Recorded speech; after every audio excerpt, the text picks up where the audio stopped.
ನಮಸ್ಕಾರ, ಎಲ್ಲರೂ ಹೆಂಗಿದ್ದೀರಾ? ನೀವೆಲ್ಲರೂ ಚೆನ್ನಾಗಿದ್ದೀರಾ ಅಂತ ಅನ್ಕೊಂಡಿದ್ದೀನಿ. ಇವಾಗೂ ಕೂಡ ಮನೆ ಹತ್ರನೇ ಹೋಗಿದ್ದೀನಿ. ಬೆಳಿಗ್ಗೆ ಹೋದ್ರೆ ಸಂಜೆ ಆಗುತ್ತೆ, ಅದಕ್ಕೋಸ್ಕರ ವಿಡಿಯೋ ಅಪ್ಲೋಡ್ ಮಾಡಕ್ ಹೋಗ್ತಾ ಇಲ್ಲ. ಶಾರ್ಟ್ಸ್ ನನಗೆ ಯಾವುದನ್ನು ರೆಕಾರ್ಡ್ ಮಾಡಕ್ಕೆ ಆಗ್ತಾನೆ ಇಲ್ಲ. ಆದ್ರೆ ಟೈಮ್ ಸಿಗುತ್ತೆ ನನಗೆ ಎಡಿಟ್ ಮಾಡ್ಕೊಳ್ಳೋಕೆ, ವಾಯ್ಸ್ ಓವರ್ ಕೊಡೋಕೆ ಟೈಮೇ ಸಿಗಲ್ಲ. ಹಂಗಾಗಿ ಯಾವುದೇ ವಿಡಿಯೋನ ನಾನು ರೆಕಾರ್ಡ್ ಮಾಡ್ಕೊಂಡಿಲ್ಲ. ಯಾಕಪ್ಪ ವಿಡಿಯೋ ಬರ್ತಾ ಇಲ್ಲ ಅಂತಂದ್ರೆ ಇದೇ ಕಾರಣ ಅಂತ ಹೇಳ್ಬೋದು. ಮನೆಯವ್ರು ಯಾವಾಗಲೂ ಹೇಳ್ತಾ ಇರ್ತಾರೆ, ಒಂದು ವಾರ ಲಾಸ್ಟ್ ಅಲ್ಲಿ ಮನೆ ಫಿನಿಶ್ ಆಗ್ಬೇಕಾದ್ರೆ ಏನೇನ್ ಕೆಲಸ ಬೇಕು ನೋಡ್ಕೊಂಡು ನಿಂತ್ಕೊಂಡು ಮಾಡಿಸ್ಕೋಬೇಕು, ಇಲ್ಲ ಅಂತಂದ್ರೆ ಮತ್ತೆ ಅವರು ಸಿಗಲ್ಲ ಅಂತ ಹೇಳ್ತಾ ಇರ್ತಾರೆ. ಹಂಗಾಗಿ ಬೆಳಿಗ್ಗೆ ಹೋದ್ರೆ ಸಂಜೆ ಆಗುತ್ತೆ ನಾನು ಬರೋದು. ಬೆಳಿಗ್ಗೆನೆ ಮಾಡಿಟ್ಬಿಟ್ಟು ಅಡುಗೆ ಎಲ್ಲ ಹೋಗಿರ್ತೀನಿ. ಹಾಗಾಗಿ ನೈಟೇ ನಾನು ಬರೋದು ಮನೆಗೆ. ಹಂಗಾಗಿ ವಿಡಿಯೋಗಳು ಯಾವುದನ್ನು ಕೂಡ ಬರ್ತಾ ಇಲ್ಲ. ನಾನಂತೂ ತುಂಬಾ ಚೆನ್ನಾಗಿದ್ದೀನಿ.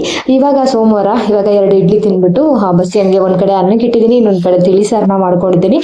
ಇಡ್ಲಿನ ಏನು ನಾನು ಇಡ್ಲಿ ಮಾಡಿದ್ದೀನಿ ಅಂತ ಏನು ತುಂಬಾ ಸಲ ತೋರಿಸಿರೋದ್ರಿಂದ ಯಾವುದೇ ರೀತಿ ತೋರಿಸಿಲ್ಲ. ಇವತ್ತು ಚಟ್ನಿ ಮಾಡ್ಕೊಂಡಿದ್ದೆ. ನನಗೆ ತುಪ್ಪ ಹಾಕೊಂಡು ಇಡ್ಲಿ ಮೇಲೆ ತಿಂತಾ ಇದ್ರೆ ತುಂಬಾ ಇಷ್ಟ ಆಗುತ್ತೆ. ಹಂಗಾಗಿ ಇಡ್ಲಿ ತಿನ್ಬಿಟ್ಟು, ಇವತ್ತು ಸೋಮವಾರ ಆಗಿರೋದ್ರಿಂದ ಪೂಜೆ ಎಲ್ಲ ಆಯ್ತು. ಪೂಜೆ ಎಲ್ಲ ಆದ ನಂತರ ಇಲ್ಲಿ ಮನೆ ಹತ್ರ ಬಂದೆ. ನೋಡಿ, ಬೆಳಗ್ಗೆನೆ ಮನೆ ಹತ್ರ ಬಂದಿದ್ದೀನಿ. ಇವಾಗ ಲಾಸ್ಟ್ ಅಲ್ಲಿ ಒಂದು ಟಚ್ ಅಪ್ ಅಂತ ಕೆಲಸ ಆಗ್ತಾ ಇತ್ತು.